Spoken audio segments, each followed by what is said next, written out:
beauty or the thing that I really enjoy about the PYP is it doesn't put learning in boxes.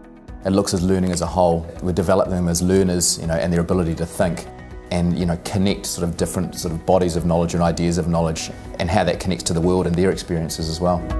How are we connecting with, say, a central idea or within our concepts, and what are the connections that we're each making that, so we're building an overall experience, an overall learning experience. And the collaboration between the teachers of the different subject areas is a core part of that as well, that we're seeing improved integration between the single subject teachers within the units of inquiry. That transdisciplinary approach really shows through with the work they do.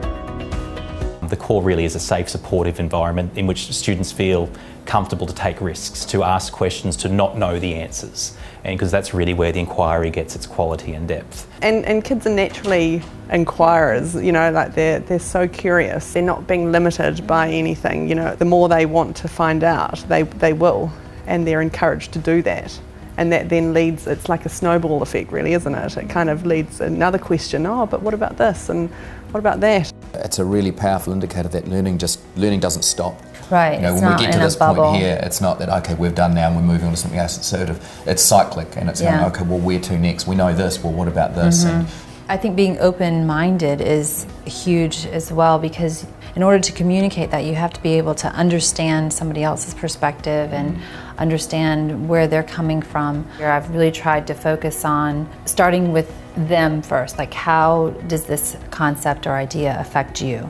And then, well, how about your community? How does that affect your community? And after that, what's beyond that, the global? Because I think it's hard for them to understand sometimes global because it's so big. But when you bring it back to yourself and then make that small ripple for them, then they can understand it more on a global, a larger scale. Yeah.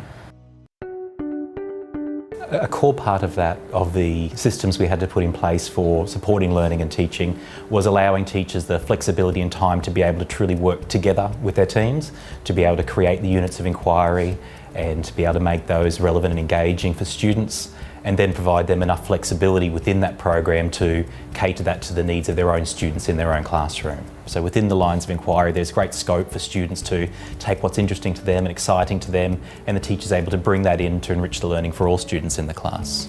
As a leader in a PYP school, we need to model what it means to be a learner. We're expecting our students to become lifelong learners, and as leaders in the school, we need to do the same things. And the fact that we are in a collaborative work environment means that the teachers and administration are able to work together for the students.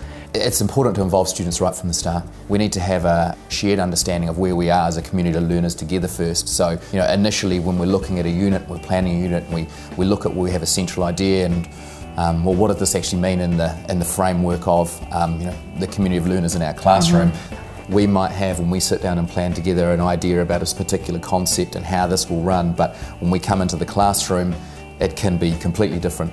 And that's great, because then we take off and we share that, and well, look, actually this was the experience that I had with my class, and there's things that trigger onto that as well. You have an idea, but that idea might not necessarily be where you end up, which is excellent. I mean, and that's realistic. Yeah, it is very realistic, because you're constantly, as an adult, you change your ideas and you change your mind about things, and I think having those concepts, it's broad enough to where you can make the room for those happy learning experiences, and exploration. And the lines of inquiry they have within the units too, they do promote action with the students. We often see students taking independent action around things that they're passionate about in their local community, and sometimes even beyond.